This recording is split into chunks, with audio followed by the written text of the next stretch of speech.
Olá, eu sou André Sampaio, idealizador e organizador do Kona PNL, o maior congresso online de programação neurolinguística do Brasil. Nossa apresentação de agora é com o grande especialista em PNL e liderança, o Cal Mascarenhas. O Cal vem ajudando líderes e executivos em empresas de todo o país a atingirem a alta performance. Ele é sócio-diretor do ProSer Instituto e criador do curso PNL Plus. E hoje ele vai dar uma super aula aqui sobre PNL e mitologia, sucesso em liderança, usando a modelagem dos heróis gregos. Você já imaginou que o sucesso pode ser impulsionado pelos heróis da mitologia grega?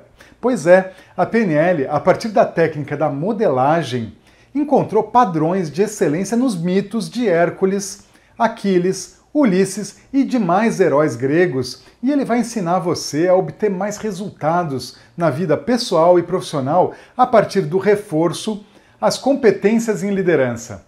A jornada do herói é um ciclo poderoso que faz parte da própria história da humanidade. E o Cal, com sua experiência em PNL Coaching, vai ensinar como usar isso a seu favor. Lembre-se que todos nós somos líderes de alguma forma, seja líder de um grupo de pessoas ou seja líder de si mesmo. Aproveita cada detalhe dessa aula que ele preparou para você. Então vamos lá. Agora com você, Cal Mascarenhas.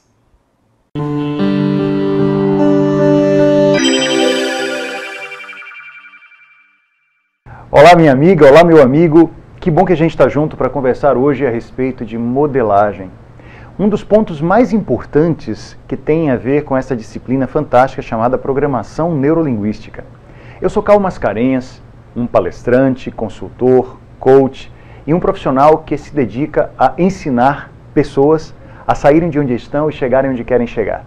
E a programação neurolinguística nasce em 1975, basicamente a partir disso, modelagem. Você acredita que pessoas que conseguem muito resultado, muito sucesso em algumas áreas, têm um funcionamento da sua mente, das suas emoções, que pode ser observado nos seus padrões de excelência, nos seus mínimos detalhes, para que assim possamos descobrir qual é a estrutura que está por detrás dessa excelência e dessa maneira possamos ensinar pessoas a conseguirem resultados parecidos? Foi exatamente a partir daí que surgiu a programação neurolinguística.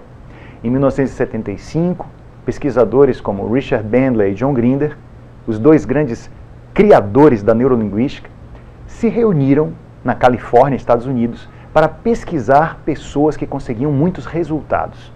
Por isso, talvez, nós, seres humanos, gostamos muito de ler biografias de pessoas que conseguiram grandes feitos.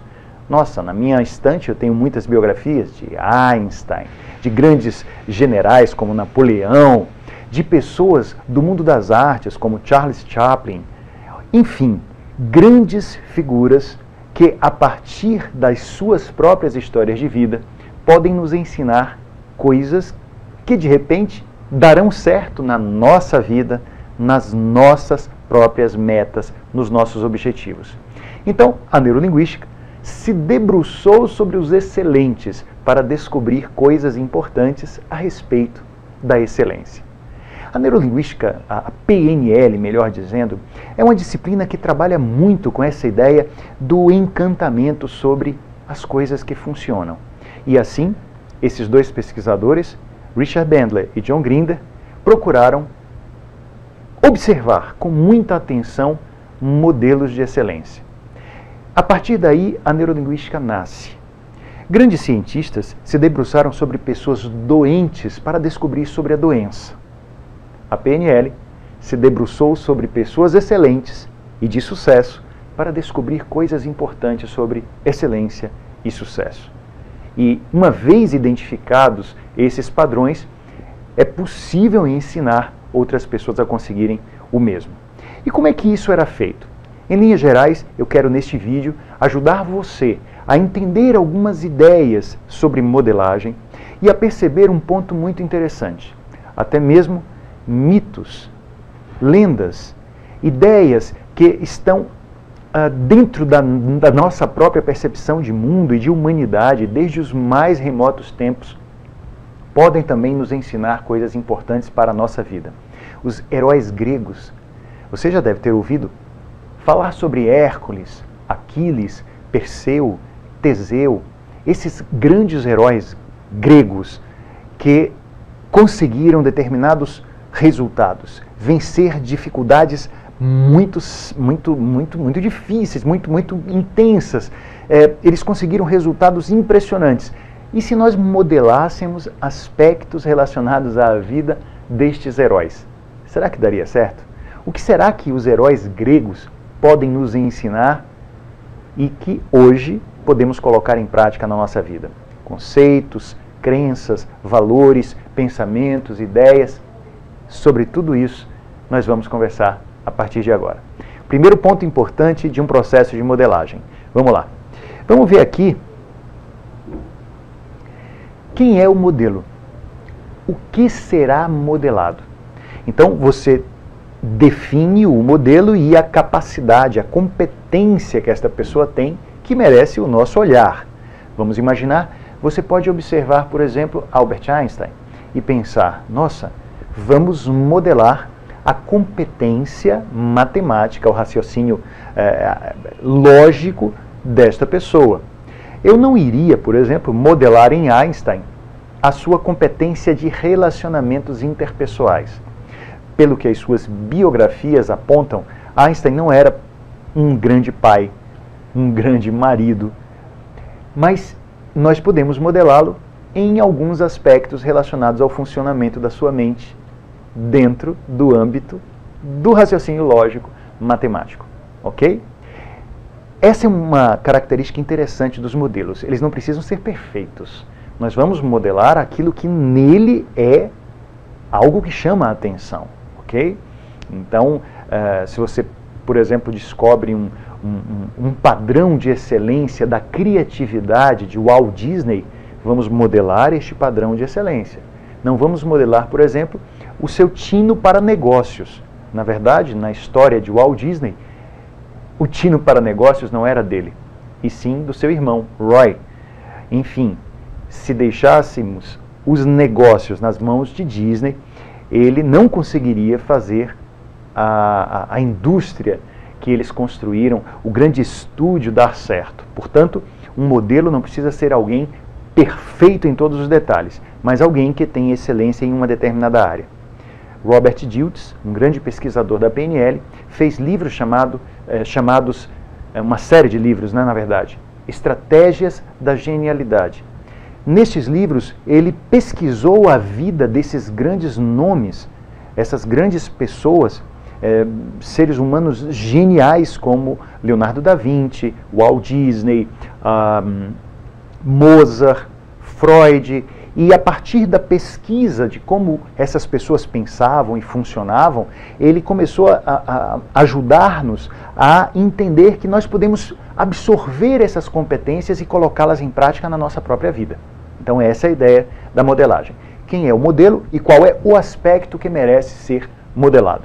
Um outro ponto importante é recolher materiais e obter informações sobre esse modelo.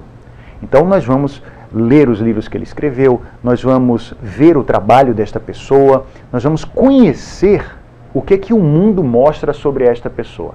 Este é um ponto muito interessante. Outro ponto, criar perguntas. Então, nós vamos construir um questionário que nos ajude a, uma vez lançando este questionário para esta pessoa, obter dela respostas a respeito do funcionamento da sua mente. Obviamente, faremos isso quando o modelo está presente. O Robert Dilts fez um trabalho de modelagem muito interessante nesta série de livros chamados Estratégias da Genialidade, só que ele não tinha os modelos presentes.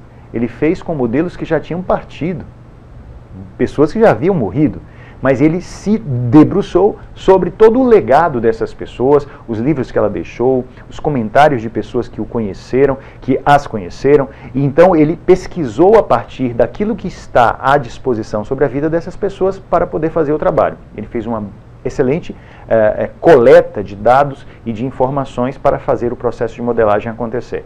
Não era possível fazer uma entrevista com essa pessoa.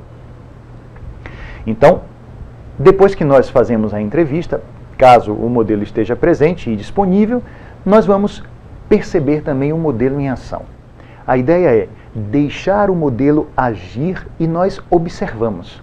Se por acaso alguém for modelar um grande palestrante, então recolhe materiais e informações sobre essa pessoa, cria perguntas, faz uma entrevista com esta pessoa e depois percebe este modelo em ação, fazendo uma palestra, por exemplo, notando aspectos, inclusive, do seu não verbal e algumas realidades que para esta pessoa muitas vezes estão completamente no inconsciente.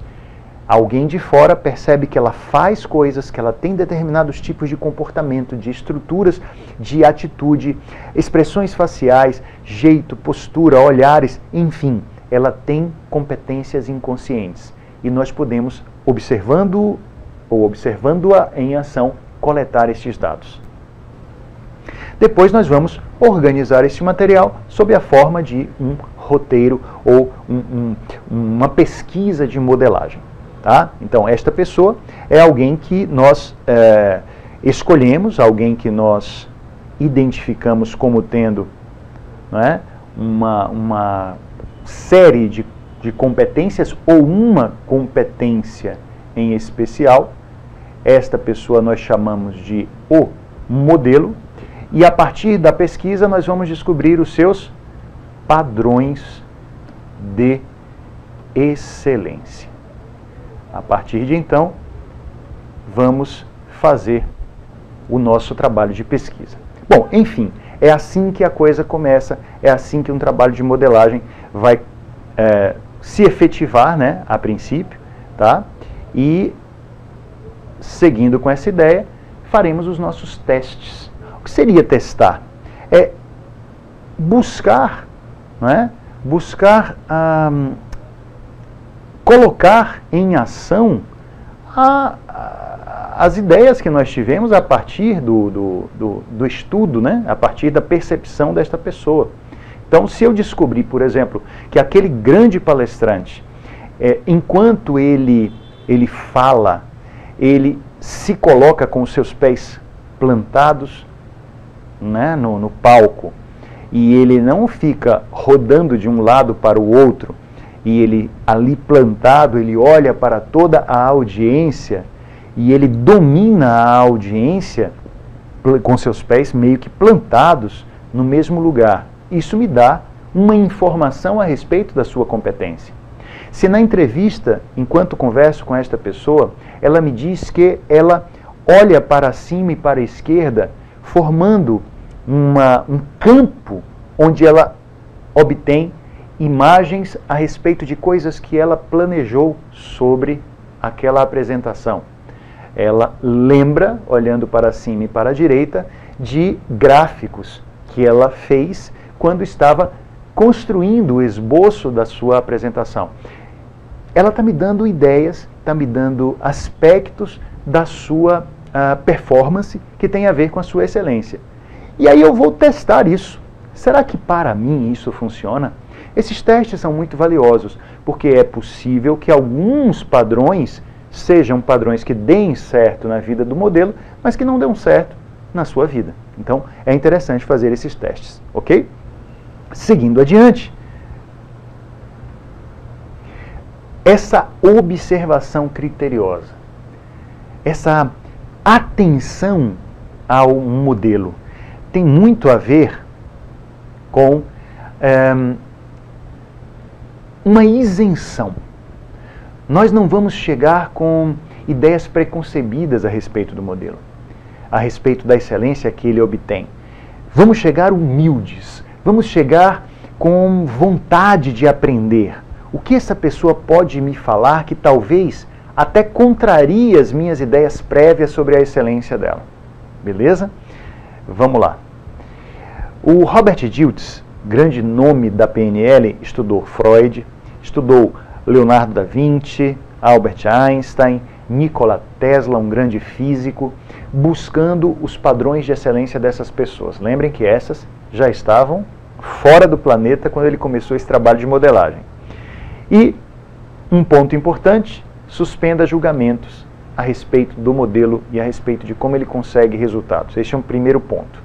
Amplie sua percepção, fique com todas as suas antenas ligadas na direção de conseguir captar aspectos do que esta pessoa mostra. Não apenas do que ela faz, mas do que ela mostra quando ela está em ação, em estado de excelência.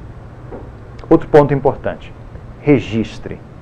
Filme, grave, anote, para que isso sirva para você como material de referência quando você vai fazer a modelagem. Antes de você fazer os testes consigo ou com a sua equipe, vai que você é um líder organizacional e você está fazendo modelagem de um grande vendedor do seu grupo, o melhor profissional de vendas da sua equipe, e você quer explorar quais são as competências dessa pessoa que podem ser ensinadas ou desenvolvidas nos outros membros do grupo. Então o seu time pode ganhar muito quando você pode, junto com eles, modelar aquele que mais se destaca, ok? Ou a modelagem de um líder organizacional que você resolve entrevistar e ficar um pouco mais dedicado. Na verdade, eu diria para você, se você quer desenvolver uma competência, busque referências. Busque pessoas que possam funcionar como seus modelos e faça um trabalho de modelagem. Isso é fundamental. Outro ponto importante, respeite o modelo. Durante um processo de modelagem, é muito valioso que você tenha um profundo respeito por esta pessoa e por tudo aquilo que ela diz. O seu papel ali não é de questionar esta pessoa, digamos, pressionando-a, encostando-a na parede, mas de ser humilde para observar como é que ela funciona. É você quem quer obter informações para poder aprender com ela e crescer dentro da sua própria estrada, ok? Um dos pontos interessantes que o Robert Dilts nos fala em seus livros Estratégias da Genialidade é que a competência de um modelo dentro de uma área poderá ser explorada, né? Essa competência poderá ser aprendida e colocada em prática em outras áreas. Um exemplo disso, quando ele pesquisa Walt Disney.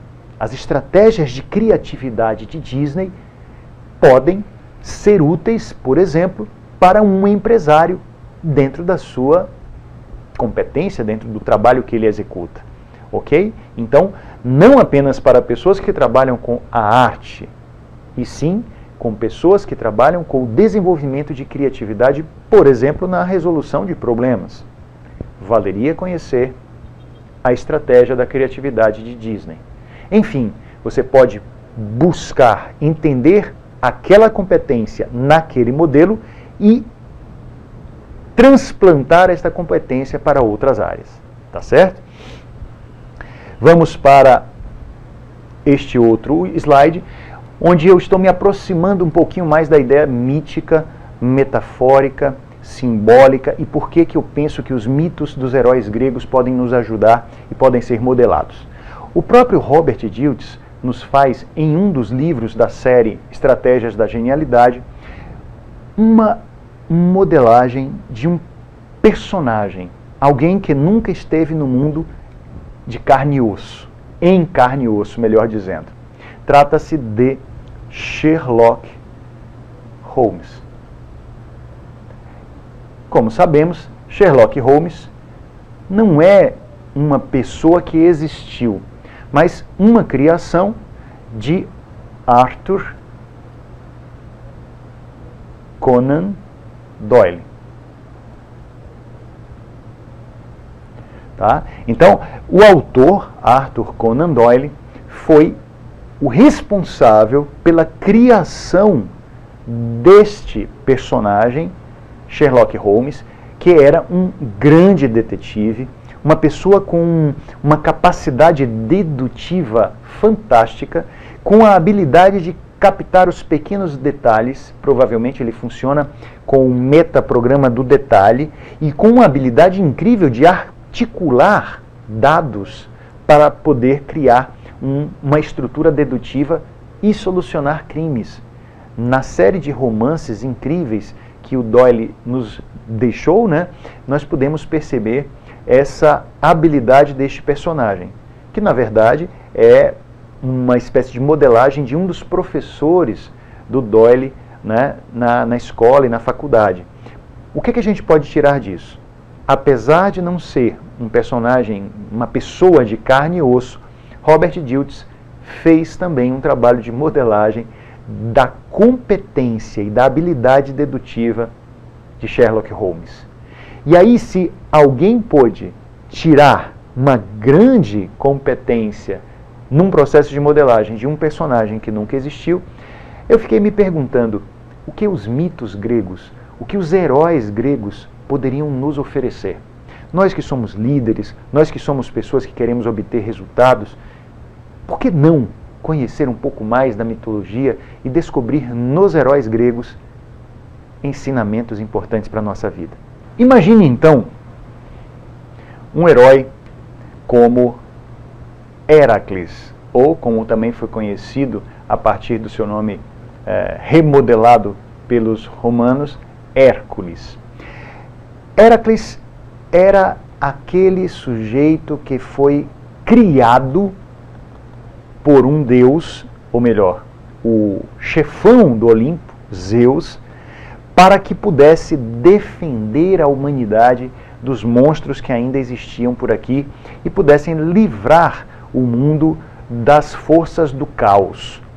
Então, Zeus era o deus olímpico responsável por manter a ordem. Ele que criou a ordem cósmica, ele precisava mantê-la. E este herói, que é um semideus, filho de Zeus com a belíssima Alquimena, uma mortal, é uma representação inequívoca de tudo aquilo que os gregos achavam que poderia e que deveria formar um herói.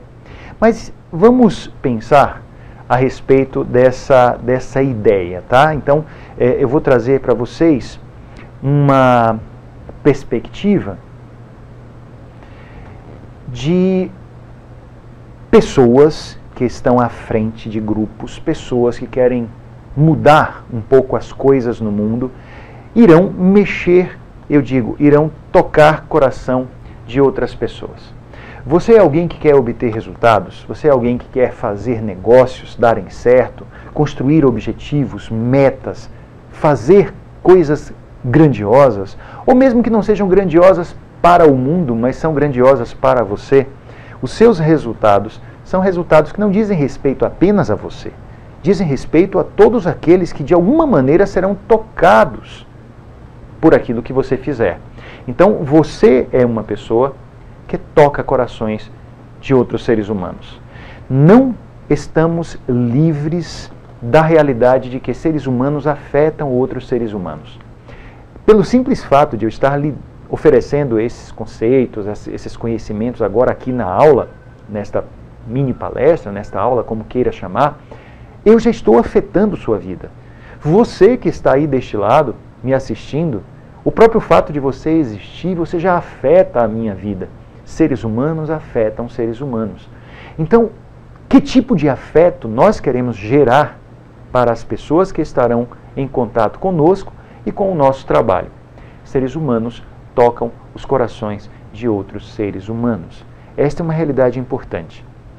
E assim sendo, eu queria trazer para você esta fala. Ele tem uma função, servir. Observe esta fala. Ele tem uma função, servir. Quando vemos aqui esta palavra, se estivermos pensando em liderança, é possível que você seja levado a imaginar que esta é apenas uma frase de um dos célebres livros de liderança que nos últimos anos se popularizou aqui no mundo ocidental, que é o livro do James Hunter, o livro O Monge e o Executivo, que traz a ideia do líder servidor. Um dos livros que mais tocaram, que mais mexeram, com as empresas e as pessoas que querem aprender alguma coisa a mais sobre liderança. James Hunter não é o autor desta frase. Eu estou trazendo esta frase, gente, de um dos livros do Junito Brandão. E aqui ele não está falando sobre o líder, ele está falando sobre o herói. Ele quer dizer que o herói só tem na verdade, uma grande função, que é servir. Todos os heróis clássicos, heróis gregos, eles são heróis que estão buscando prestar um serviço. Quando Hércules, ou Heracles, prefiro chamar no grego Heracles, quando Heracles vence o leão de Nemeia, quando vence a hidra de Lerna, enfim, quando cumpre os seus 12 trabalhos, ele está ajudando a humanidade. Cada um, né, desses heróis está fazendo algo pelo mundo, ok? Então, nós vamos brincar de observar o herói funcionando tal qual um líder nos dias de hoje.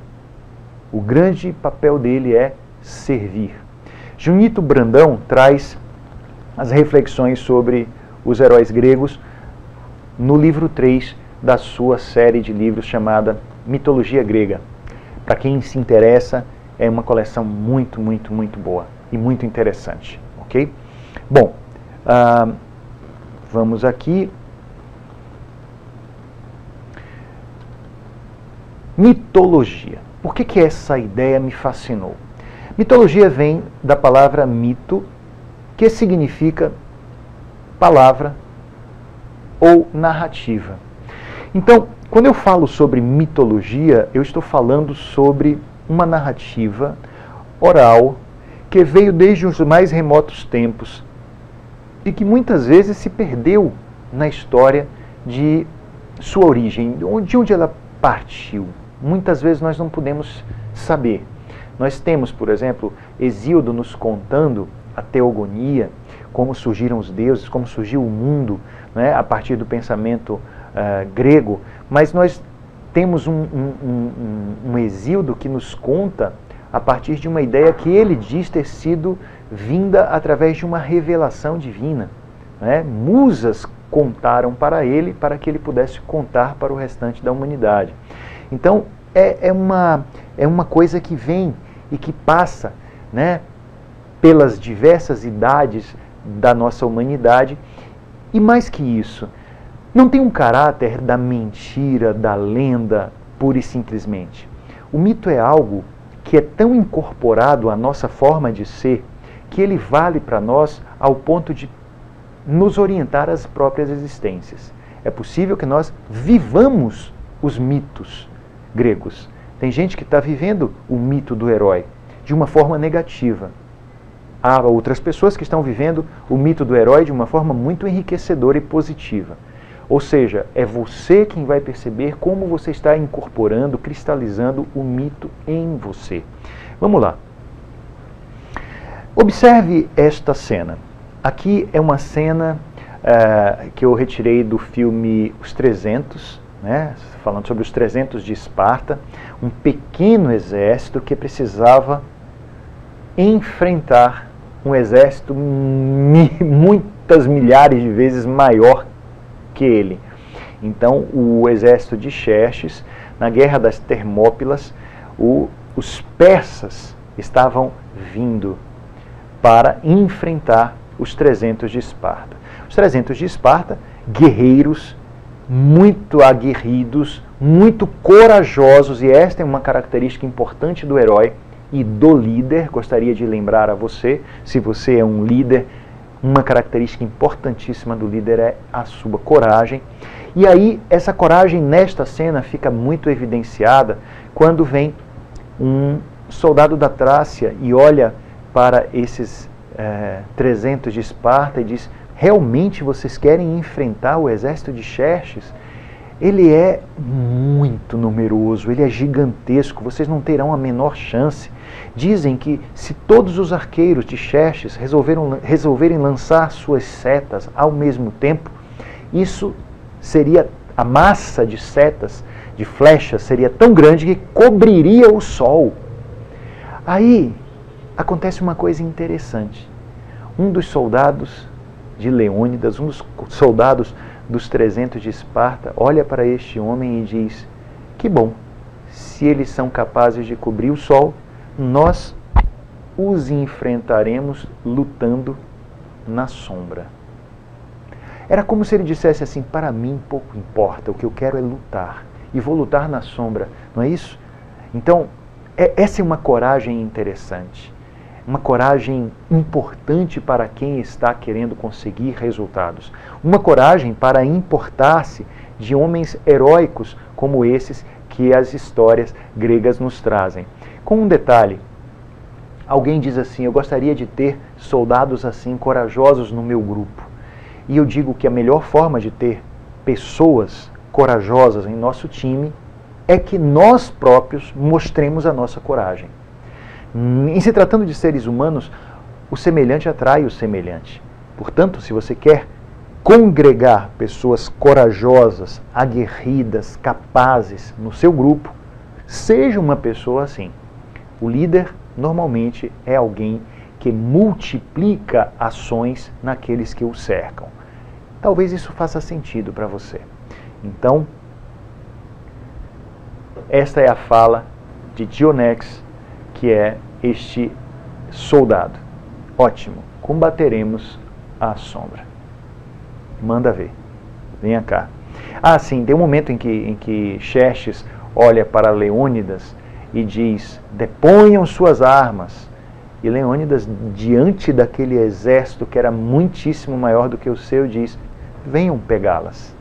Estamos falando de grandes heróis, de pessoas que têm uma enorme coragem. Se quiserem conhecer um pouco mais da história da Guerra das Termópilas, né, procurem o livro Portões de Fogo, do Steven Pressfield. Este livro trata desta batalha de uma forma triunfal e sob o ponto de vista não propriamente de narrativa histórica, mas como se fosse um romance. É muito interessante que os líderes leiam Portões de Fogo, ok? Dica literária para você. Bom,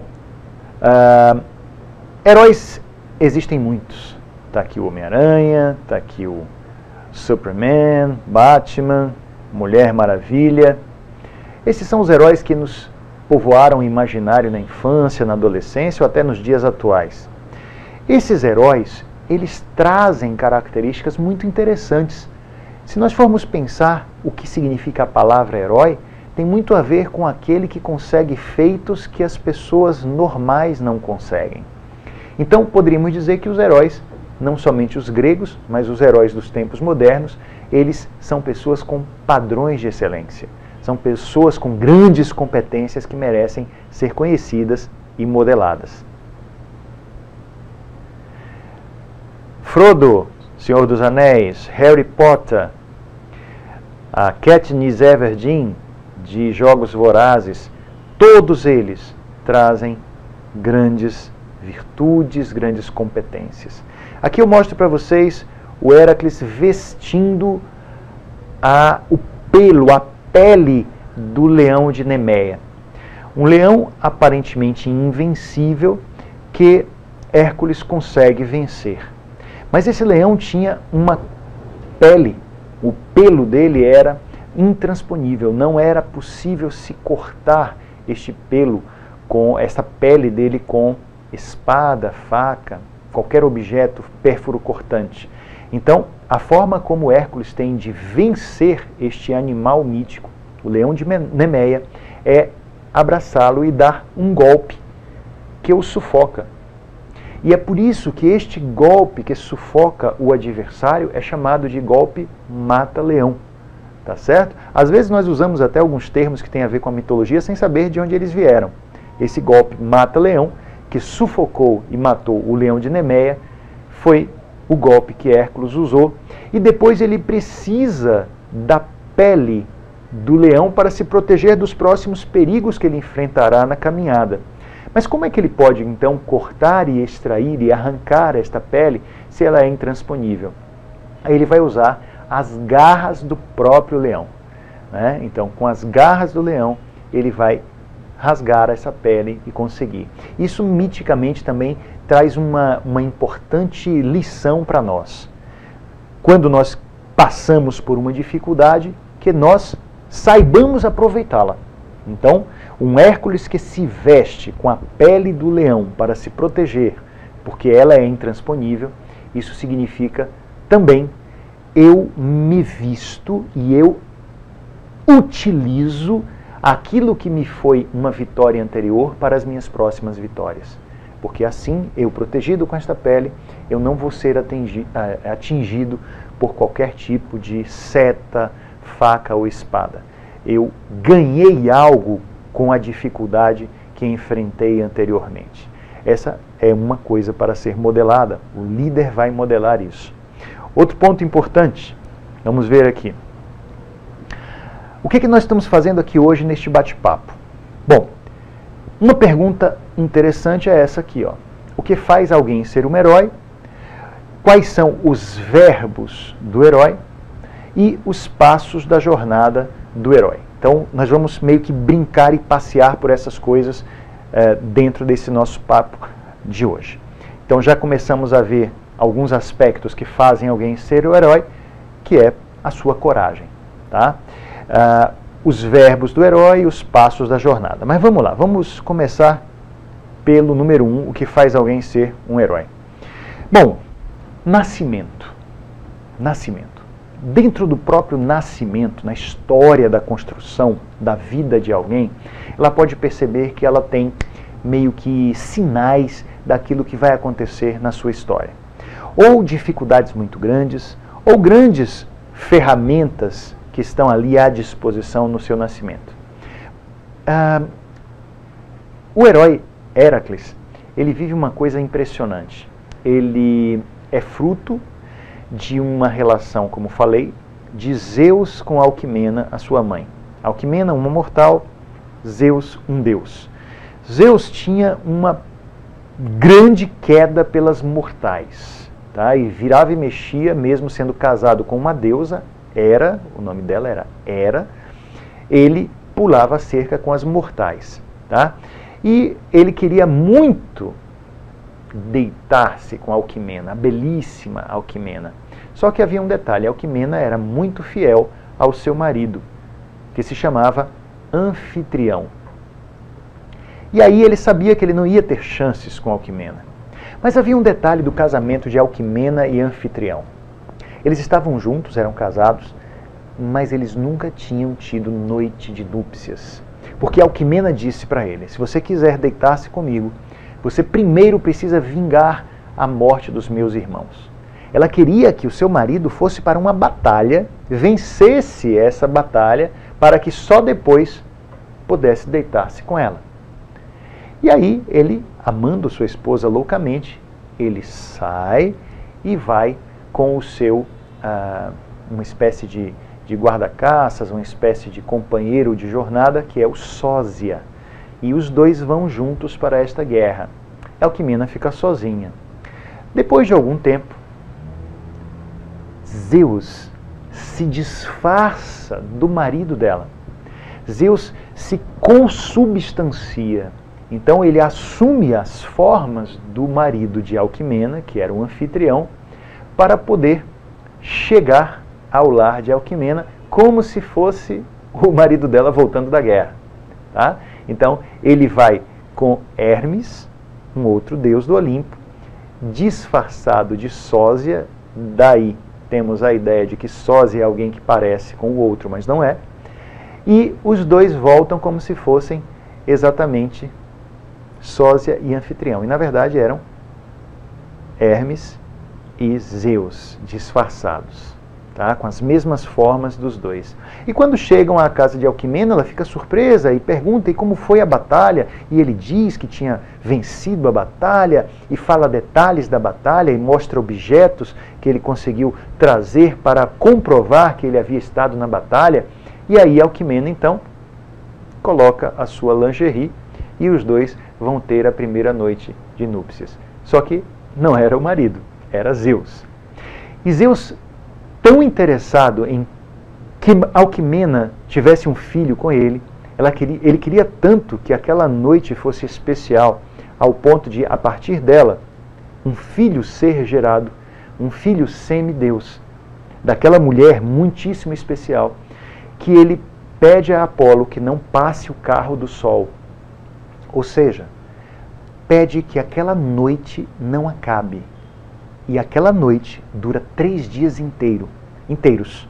Então, na verdade, ele não tem uma noite com Alquimena. Ele tem 3 dias inteiros, que na verdade foram 24 mais 24 mais 24, né? 3 dias inteiros de muito amor dos dois, tá? A noite nunca acabava, foram 3 dias, e o que acontece depois? Ela acaba engravidando. E aí, de repente, o marido verdadeiro volta, a anfitrião volta, e talvez por isso a palavra anfitrião designe aquela pessoa que recebe em casa, né? E ele recebeu uns chifrinhos em casa, e ele chega junto com Sósia, o real Sósia, e quando percebe que Alquimena não o recebe da forma como ele esperava, ele acha aquilo muito estranho, mas na verdade Alquimena pensou que ele já estivesse lá. E aí ele fica sacando que alguma coisa estranha está acontecendo. Ele vai então consultar um sábio, um grande sábio chamado Tiresias, que lhe conta toda a verdade. E de que Alquimena havia deitado com outro homem, outro ser. E ele fica muito revoltado, mesmo sabendo que este outro era um deus olímpico, Zeus. E aí, tão revoltado ele está, que faz uma imensa pira com fogo, acende aquelas achas, aquela lenha toda, e vai jogar a mulher no fogo. Quando ele se dá conta de que uma nuvem vem do céu e chove em cima apenas daquela fogueira. E ele começa a perceber que ali existe uma coisa que não é do chão, é uma coisa que tem a ver com a ordem divina.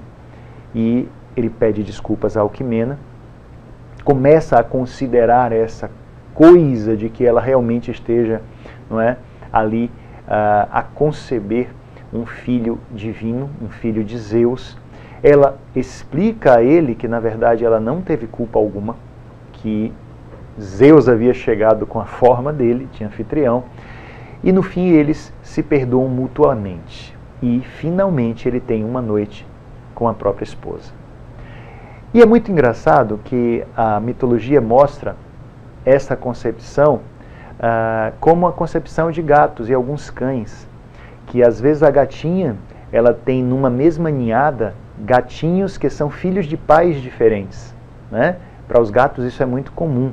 O óvulo é liberado na cópula e aí ela faz, né? Ela vai ser mãe de gatos numa mesma ninhada. Um gatinho amarelo, outro é branco, outro é pretinho, outro é marronzinho, e assim nascem aqueles filhotinhos todos diferentes, de pais diferentes. Assim acontece com Alquimena. Ela gesta gêmeos, sendo que um é filho de Zeus, o outro é filho de Anfitrião. Ok? Um é Heracles, filho de Zeus, com características heróicas, e o outro é o bebê filho do homem, filho de Anfitrião, que vai se chamar Íficles. E os dois são muito diferentes.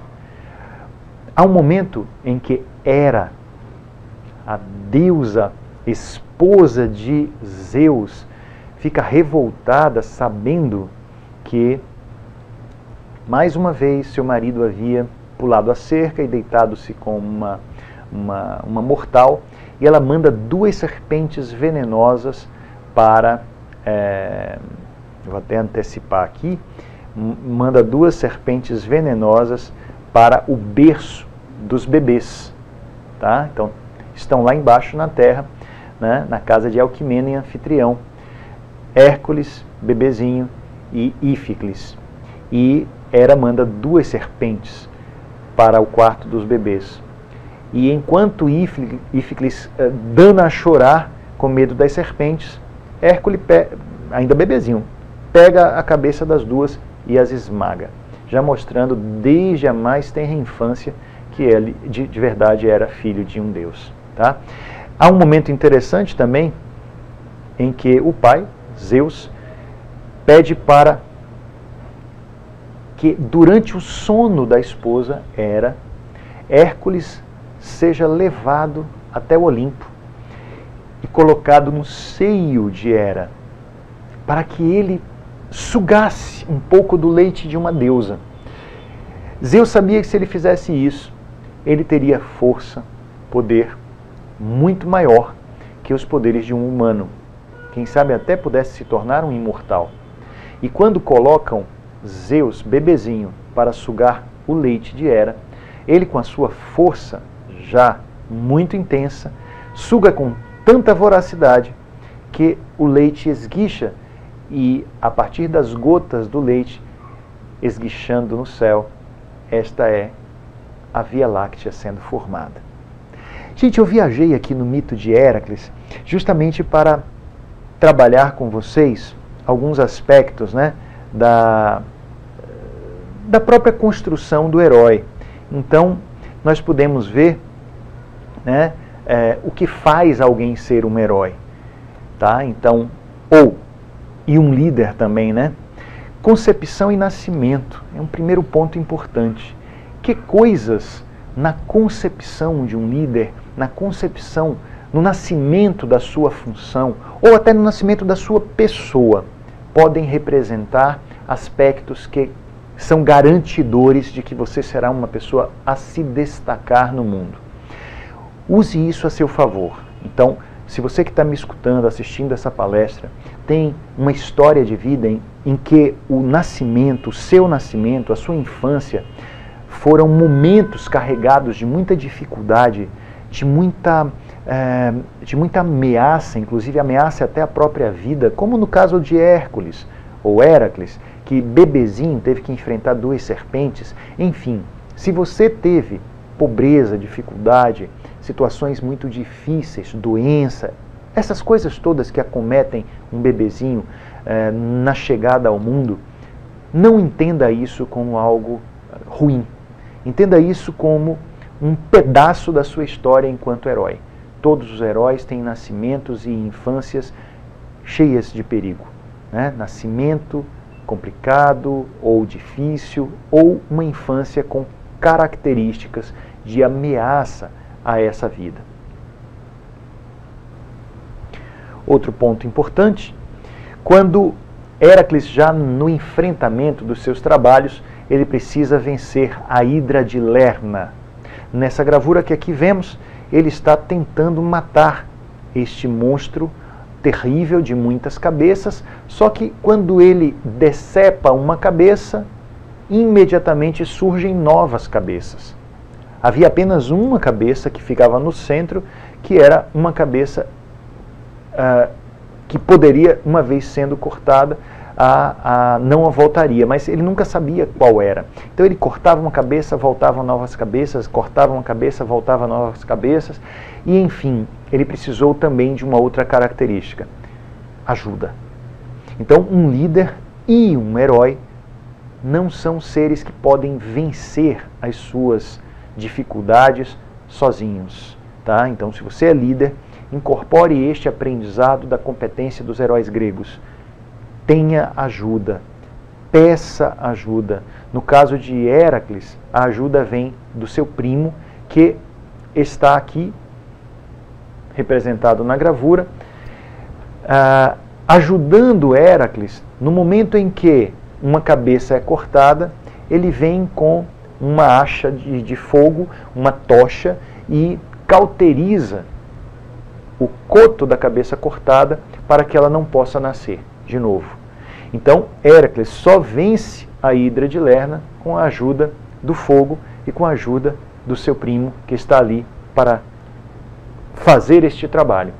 Então, uma característica importante do herói é: não dê uma de quero fazer tudo sozinho. Seja humilde o suficiente para aprender com esse herói e pedir ajuda.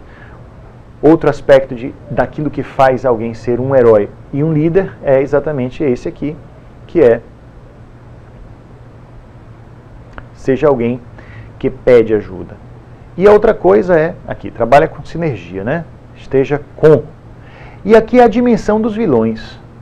Gente, uma Hidra de Lerna de muitas cabeças, o leão de Nemeia e tantos outros que são terríveis vilões, terríveis inimigos que os heróis vão encontrando pelo caminho. Quanto maiores são os vilões, quanto maior é o inimigo, maior é a têmpera do herói. Então, diante da sua vida, isso é algo para ser modelado também, uma crença, um conceito para ser modelado. Quando você estiver vendo realidades difíceis, pense, ora, quem dá o tamanho do herói é o vilão, é o seu inimigo. Então, se um herói é grande, é porque tem inimigos grandes. Se você tem inimigos pequenos, ou trabalhos pequenos, ou dificuldades pequenas, você não é um herói, você é um heróizinho, um michuruco. Então, quanto maior a sua dificuldade, maior é o seu heroísmo. E assim, nós podemos perceber que existem muitos aspectos que poderíamos chamar de os nossos inimigos hoje em dia na nossa vida. Situação do próprio país, instabilidade econômica e política, dificuldades que nós temos em relação às nossas próprias capacidades, pessoas que aparecem e que não nos ajudam, pelo contrário, nos dificultam a caminhada, enfim. Quanto maiores forem as suas dificuldades, maiores serão as suas competências, ok? Este é um aprendizado importante que os heróis nos trazem. Outra coisa interessante, que faz alguém ser um líder e um herói. Timé e areté, a honorabilidade pessoal e a excelência. Tá? Héracles foi ajudado a partir de um professor que era um centauro, tá certo? Este centauro é um centauro muito sábio, chamado Quiron, e Quiron tinha uma grande ferida numa das patas. Um centauro era da cintura para cima, ele era corpo de homem, e o restante um corpo de cavalo. E este centauro, ele era muito sábio, muito inteligente, e ele tem passagens interessantes na vida dos heróis, como aquele que ensina coisas. Então ele ensinou muito para Héracles. Tá aí, o que eu estou trazendo aqui, essa história da ferida? A ferida do centauro Quiron não era curável por si mesmo. Então ele não podia curar a própria ferida. Tá? Ele curava a ferida de todo mundo, mas não curava a própria ferida. Então, só lembrando que esse mito de Quiron leva-nos a pensar sobre quantas vezes nós temos dificuldades que não podemos curar em nós, apenas podemos ajudar outras pessoas, mas em nós isso é difícil de fazer, né? Ele ajudou Héracles a desenvolver honorabilidade pessoal, Timé, e a sua excelência, areté, as suas virtudes, a colocar suas virtudes a serviço dos seus trabalhos. Todo líder, assim como todo herói grego, precisa ter um tempo de construção da sua excelência. Então não se arvore a conseguir coisas antes do tempo. É importante que você saiba construir a sua realidade de líder com o tempo que é necessário. E também tem atributos chamados atributos contraditórios. O que é isso? Às vezes ele tem que enfrentar coisas que são inimigos de dentro. Ele tem muita vontade, mas pode ter uma certa indolência em algum momento.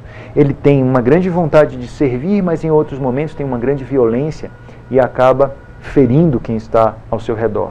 Então, os heróis, assim como os líderes, não são santos, anjos, nem deuses. São seres muito humanos, com características muito humanas. Por isso é muito importante que nós estejamos atentos a quais são os pontos fracos da nossa caminhada para serem observados e mudados. Eu gosto muito de lembrar as pessoas que têm dificuldade com feedback, não escutam. Se você é um líder, seja capaz de escutar. Por que eu digo isso? Porque há coisas em nós que não podem ser observadas por nós. Há coisas em nós que estão em nossos pontos cegos. Só outras pessoas podem ver em nós. Então esteja com antenas muito ligadas, ouvidos bem abertos para receber feedbacks das pessoas. E quando os receber, cale-se, escute com atenção o que fala o membro da sua equipe, o que fala um cliente, o que falam as pessoas que são seus pares, aqueles que estão ao seu redor, para que você possa saber o que fazer com a sua vida em relação a como você é observado pelo mundo. Se você briga com os feedbacks, se você grita, se você não escuta, ou se você justifica e explica demais enquanto o outro está lhe dando feedback, você acaba sem escutá-los e você, mais tarde, não terá pessoas capazes de lhe dar feedbacks. Elas vão silenciar. E assim a gente acaba deixando de crescer. Muita gente não cresce porque não escuta feedbacks daqueles que estão ao seu redor. Bom, vamos aqui. Verbos do líder herói. Tá? Aqui temos o Héracles lutando contra o leão de Nemeia. O verbo servir, eu já tinha falado com vocês. O líder, assim como o herói, é alguém que serve, tem a função de servir. Decidir é algo muito importante. Vamos ver outros verbos. Errar. Ai daquele líder que tenha muito medo de errar. Ressignificar, ou seja, viver experiências e dar novos significados. Uma coisa não deu certo, em vez de chamar isso de fracasso, chame de aprendizado. Tá? Os heróis fazem isso. Perseverar. Olha que verbo fantástico e importante. Eu quero trazer aqui, quando eu falei sobre decidir, que é um verbo muito importante, este ônibus, em 1955, na cidade de Montgomery, Estados Unidos, esta mulher, Rosa Parks, cansada, uma mulher negra, havia acabado de ter uma jornada de trabalho muito intensa e ela quer voltar no ônibus para casa sentada. E só que naquela ocasião, naquele lugar e naquele momento histórico, existem leis que dizem que se um homem branco, uma mulher branca entram num veículo coletivo, os negros têm que se levantar e ceder lugar para a pessoa branca. No caso da Rosa Parks, quando o motorista do ônibus lhe diz que ela deve levantar-se e ir para o fundo do ônibus ou ficar em pé, ela diz não. E este não é uma decisão importante que vai fazer com que um grande boicote ao sistema público de transporte nos Estados Unidos comece, ao ponto de durar muitos meses.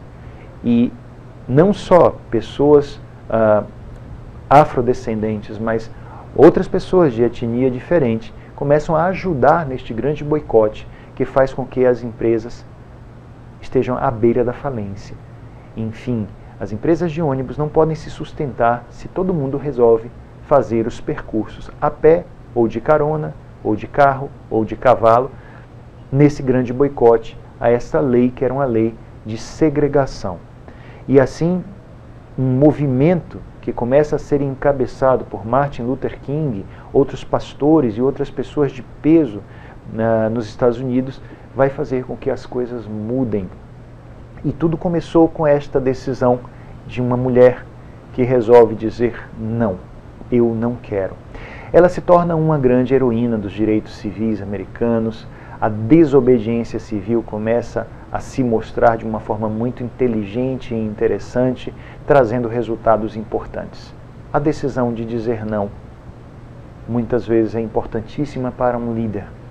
Eu posso estar acostumado com as coisas como elas sempre foram, ou eu posso dizer, não, não quero, quero fazer diferente. Então, decidir é algo que às vezes demora para acontecer. As pessoas demoram muito tempo para tomar decisões e elas precisam acontecer. Precisam se mostrar de verdade. E só pode decidir de verdade aquele líder que tem coragem de errar. Quem tem medo de errar, nada faz, nada empreende. As pessoas que conseguiram grandes resultados, se você for pesquisar qualquer grande modelo de excelência, você vai verificar que são pessoas que cometeram muitos erros. Tá? Então, decidir acontece quando a pessoa assume a possibilidade que o erro existe numa decisão. Aí há quem diga assim, eu prefiro não arriscar, então eu não decido, eu desejo que outras pessoas decidam por mim. Provavelmente essa pessoa não percebe que o não decidir já é em si uma decisão. Não escolher já é uma escolha. E a vida vai acontecendo ao sabor das escolhas de outros, dos movimentos de outros. Provavelmente essa não é a característica de um grande líder, de um herói. Então as pessoas que não decidem por medo de errar, elas não podem ser líderes e não podem abraçar a modelagem do herói, ok? Vamos pensar no erro como algo muito humano. Perfeccionismo já foi visto anteriormente como uma grande virtude. Hoje nós entendemos o perfeccionismo como uma doença.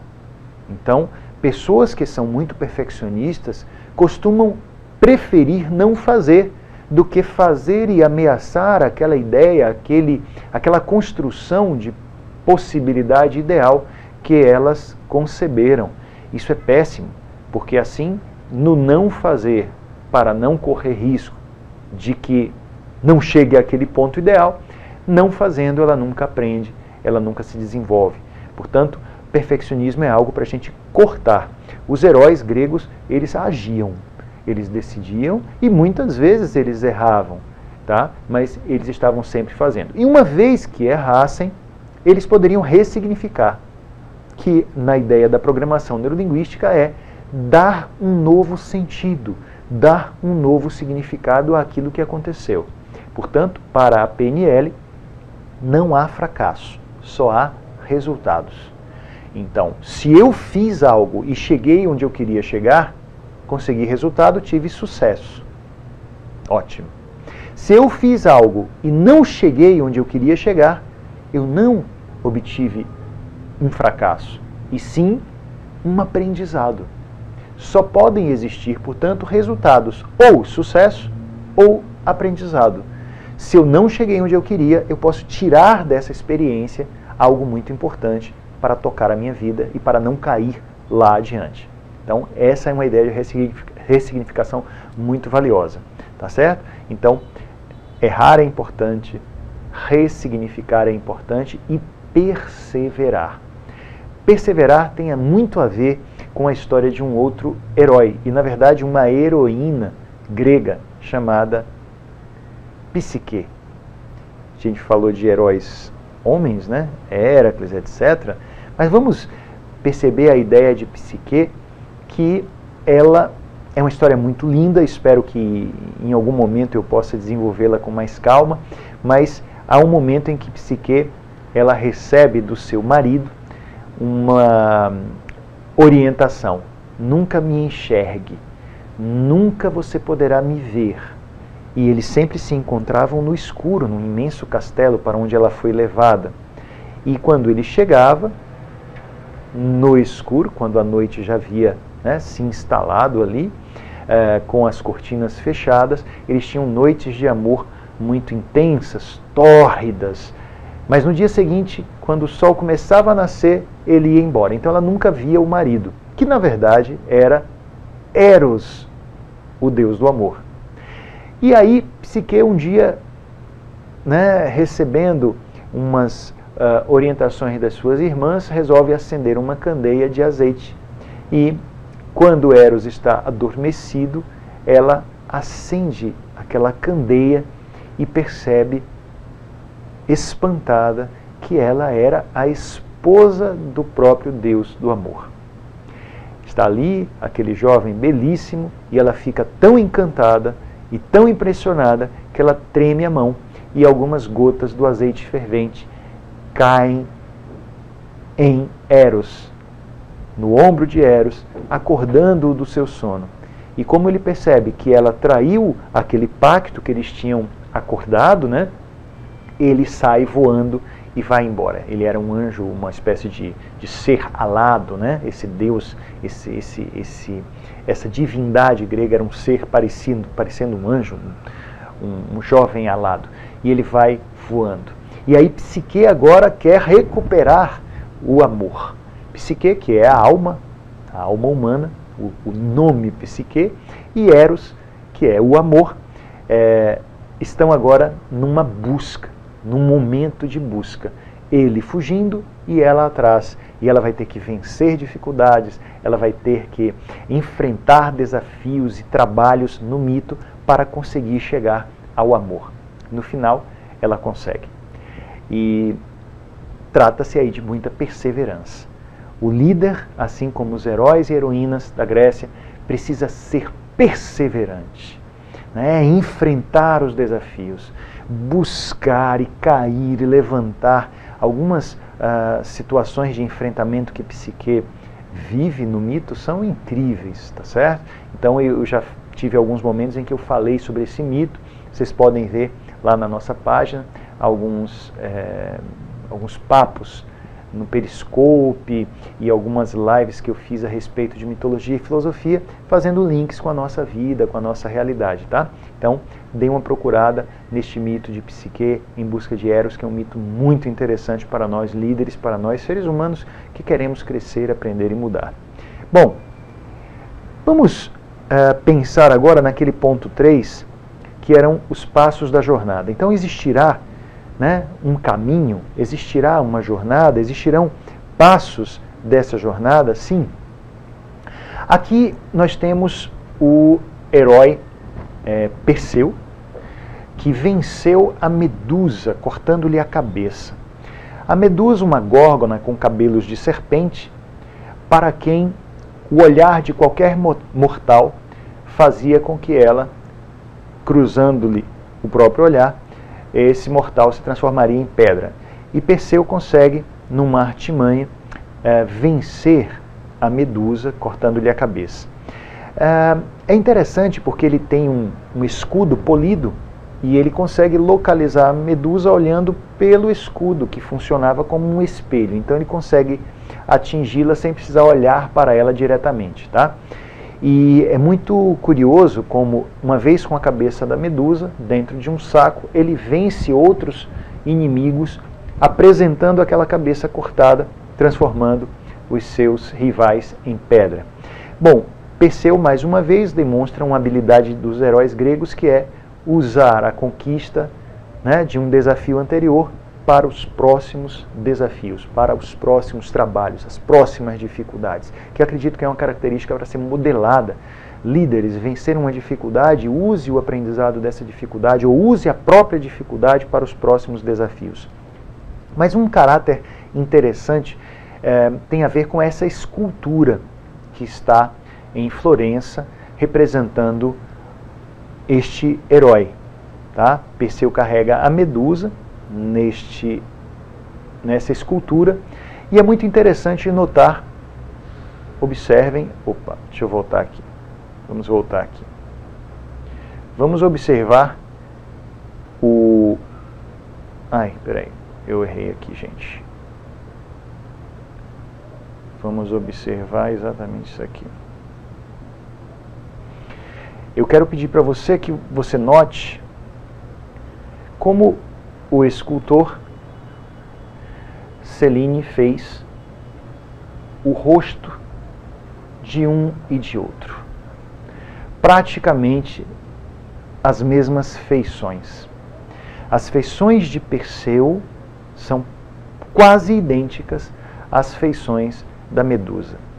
E isso me faz pensar a respeito de quem é ou quais são os monstros que o líder e que o herói precisam enfrentar na sua jornada. Às vezes, os monstros não são externos, né? Os monstros somos nós mesmos. As dificuldades não estão fora, as dificuldades estão em nós. Talvez essa ideia de fazer o rosto do monstro ser praticamente o mesmo que o rosto do herói seja uma artimanha deste artista, deste grande escultor italiano, para lembrar a nós que os grandes monstros dificultadores dos nossos processos podem ser os próprios líderes, podemos ser nós mesmos os líderes e os caminheiros dessa jornada. Muito bem, como é que é, a partir do trabalho desses mitólogos, como é que é a jornada do herói? O herói está numa boa, no seu canto, vivendo sua vidinha comum, que é aquela vida que nós chamamos de o status quo, e de repente ele recebe um chamado. Todo mundo recebe um chamado da vida para executar uma missão. E é muito natural que haja uma recusa. Você não está querendo mudar as coisas, você não está querendo viver o que vive, não quer ver uma coisa nova, você quer continuar vivendo o que vive. Tá? Ulisses, por exemplo, um outro herói grego, estava na sua ilha chamada Ítaca, vivendo muito bem com a sua esposa Penélope, com seu filho Telêmaco, tudo muito bem. E de repente o chamam para uma guerra, que é a guerra de Troia, e ele diz: eu não quero ir, eu quero ficar aqui no meu canto. Então, um herói se mostra herói quando ele consegue ir além da recusa. Tá? E não sei quantas vezes você já foi chamado para a sua missão e recusou, mas uma coisa que faz a gente acabar aceitando é o encontro com um mentor, que pode ser uma pessoa, pode ser um pensamento, um livro, uma ideia, um conjunto de pensamentos, um empreendimento. De repente você encontra uma determinada coisa ou uma pessoa e isso funciona como um mentor que vai fazer você seguir na sua jornada. Inclusive vai lhe dar as primeiras ferramentas para você conseguir fazer isso. A travessia do primeiro limiar, os testes ou desafios, a aproximação da provação maior, a recompensa, o caminho de volta, e isso é muito interessante porque depois que o líder e o herói conseguem a recompensa, ele quer retornar, ele quer levar aquilo que os mitólogos chamam de o retorno com o elixir, né? Quer retornar para aquela comunidade que ele deixou, trazendo um legado, trazendo alguma coisa que seja útil e que possa colocar a serviço do bem daquela comunidade. Uma ressurreição. Às vezes um líder aparentemente morreu, apagou-se, e daqui a pouco ele ressurge, ele volta.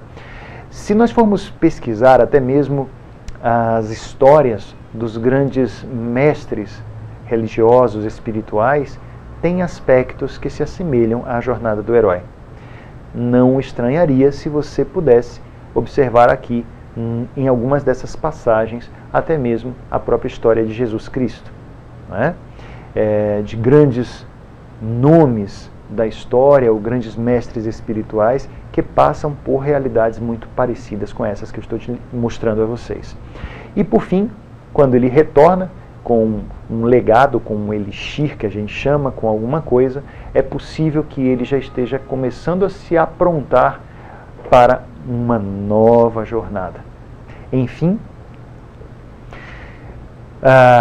eu vivi isso. Eu posso dizer para vocês que na minha vida eu era um arquiteto, sim, um arquiteto de prédios, de casas, e que de repente foi chamado para fazer o trabalho que eu faço hoje.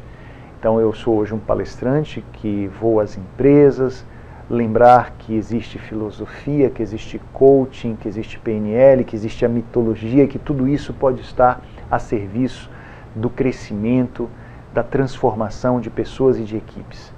Dentro dos meus cursos, workshops, trabalhos dentro da área de liderança, eu estou querendo levar às pessoas um princípio motivacional e de autoconstrução que ajude realmente essas pessoas a se perceberem como capazes.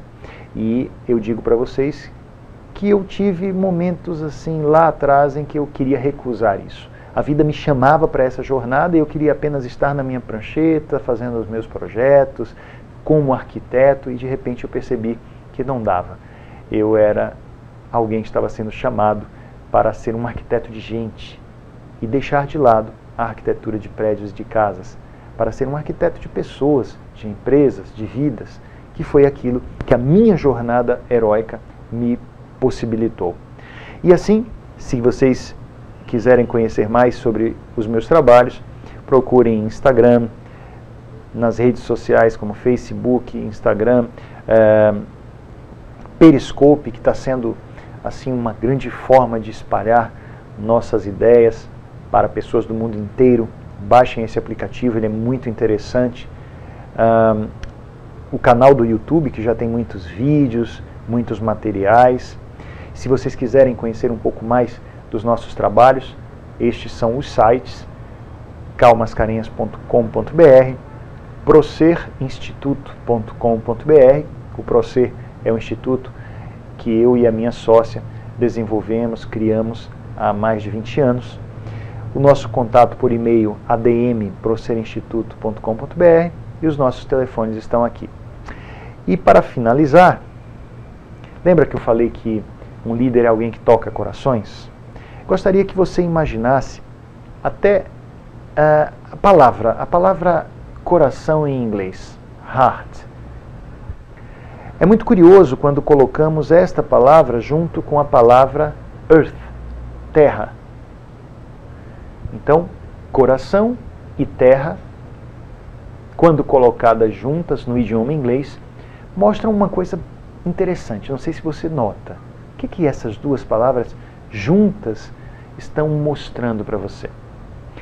É provável que você tenha notado que as duas palavras possuem as mesmas letras. Coração, heart, terra, earth. E quando nós notamos que as duas palavras têm as mesmas letras, observe também que basta mudar uma letra de lugar para você transformar coração em terra. Basta tirar a palavra da palavra heart, o H, né? Aqui, tá vendo? Na verdade, você muda o H de lugar, você tem uma palavra se transformando na outra.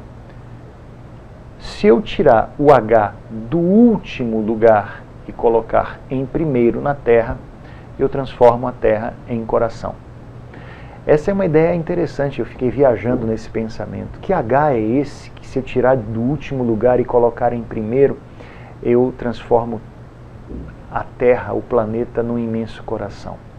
E talvez seja o H de humanidade. Se nós colocarmos o humano na frente, o humano em primeiro lugar, este planeta vira um enorme coração. E assim, quem sabe nós possamos mudar a realidade em que vivemos, colocando o humano na frente. Não importa quais são os seus objetivos pessoais, profissionais, às vezes nós temos tanta coisa para atingir, sob o ponto de vista da profissão, da carreira, dos negócios, mas lembre de botar o humano na frente. Nada é mais importante do que servir. E nós servimos quando nós estamos atentos a quem está do nosso lado. Nada de errado com as ambições. Ambição é algo muito importante e valioso. O que há de errado é com a ganância. Existem momentos em que as pessoas não estão mais tendo ambições, estão sendo apenas gananciosas. E a ganância é quando eu quero conseguir as coisas sem prestar atenção à ética, sem prestar atenção a em quem eu estou pisando para poder chegar onde quero chegar. Nada de errado com a ambição. O grande problema e o grande perigo é a ganância. Às vezes, quando estamos muito gananciosos, nós podemos passar por cima dos nossos próprios valores. E isso pode trazer problemas muito sérios na condução, né, dos nossos caminhos até objetivos que queremos atingir. Enfim, você é um ser que toca corações. Quer aprender mais sobre essas coisas? Procure o livro do Joseph Campbell chamado O Herói de Mil Faces, onde vamos ver a jornada do herói. Procure também A Jornada do Escritor, do Christopher Vogler, um livro bem bacana a respeito desse tema. E do Luc Ferry, A Sabedoria dos Mitos Gregos, um livro interessantíssimo. Procure em especial sobre mitologia, este aqui, Aprendendo a Viver 2, tá? A Sabedoria dos Mitos Gregos. Existe o Aprendendo a Viver 1, que trata mais da filosofia como um todo. Mas sobre mitos, Aprendendo a Viver 2. E então, turma, deixa eu fechar aqui para lhes passar uma ideia de encerramento do nosso papo. Já que começamos a falar sobre os gregos, na mitologia existe um barco, que é o barco de Caronte, esse ser mítico responsável por fazer o transporte das almas, levando para o mundo dos mortos. Dizem os gregos que Caronte cobra moedas para fazer esse transporte, para levar as almas, para que elas não fiquem penadas no mundo. Então é importante que você tenha uma moeda para dar a Caronte. Os gregos acreditavam que pessoas, ao serem enterradas, elas precisavam ter uma moeda na boca, que é justamente a moeda de Caronte. E fazia parte do rito fúnebre que cada cadáver tivesse uma moeda na boca para essa travessia. As pessoas que não tivessem um rito fúnebre, não tivessem uma moeda na boca, perdiam a chance de atravessar e, portanto, ficavam na terra penando e sofrendo, perdidas no mundo que não é mais o delas. O que eles querem dizer com isso? Você precisa, na vida, ter alguém que lhe ponha uma moeda na boca no momento em que você morrer. Você vai para uma batalha e os heróis iam para as batalhas, os soldados iam para as batalhas, mas você não leva uma moeda na boca nas batalhas. Você vai lutar querendo vencer, mas se por acaso você for vencido e cair morto, é preciso que alguém que ame você tenha o interesse genuíno de não deixar a sua alma penar. E por isso, pelo menos uma pessoa deve se importar com o que vai acontecer com você depois da sua morte. E esta pessoa, pelo menos uma, ela tem que procurar você no campo de batalha, perdido numa mata, seja lá onde for, o lugar onde você caiu morto, para resgatar o seu corpo, fazer o rito fúnebre e colocar-lhe uma moeda na boca. Você precisa ter alguém que se importe com você. Você precisa ter uma vida em que pelo menos uma pessoa foi tocada no coração pelas suas ações, para que ela se importe com você. Você não precisa ter fama, mas você precisa ter importância, pelo menos na vida de um ser humano. E se assim for, esta pessoa resgatará o seu corpo e colocará uma moeda na sua boca. Este é um mito grego. Esta é uma ideia, uma crença grega. Mas ela faz sentido para mim. Eu vou passar por esta vida e eu quero ser alguém, não que obrigatoriamente tenha fama, mas que pelo menos tenha importância para um outro ser humano, que se preocupe com o que vai acontecer comigo depois que aqui eu não mais estiver. Porque eu preciso estar aqui, mesmo quando meu corpo não esteja aqui. Eu preciso ter importância para as pessoas, mesmo que eu não esteja mais presente. E quando isso acontece, quem sabe, eu me tornei um herói. Um herói, pelo menos para um. Se eu me tornar um herói para muitos, ótimo. Mas que pelo menos eu tenha importância na vida de um ser humano. E assim, eu terei feito a minha vida valer a pena. Eu espero que essa aula, que esse momento nosso tenha te ajudado a refletir sobre o que é ser um líder, o que é ser um herói. Você pode ser um herói de poucos, você pode ser o herói de um, você pode ser o herói de si mesmo, mas o mais importante é você ter valores e seguir a sua jornada com muita dignidade. Nós somos seres que nascemos para sermos felizes. Muita paz, muito crescimento e muito sucesso eu te desejo hoje e sempre.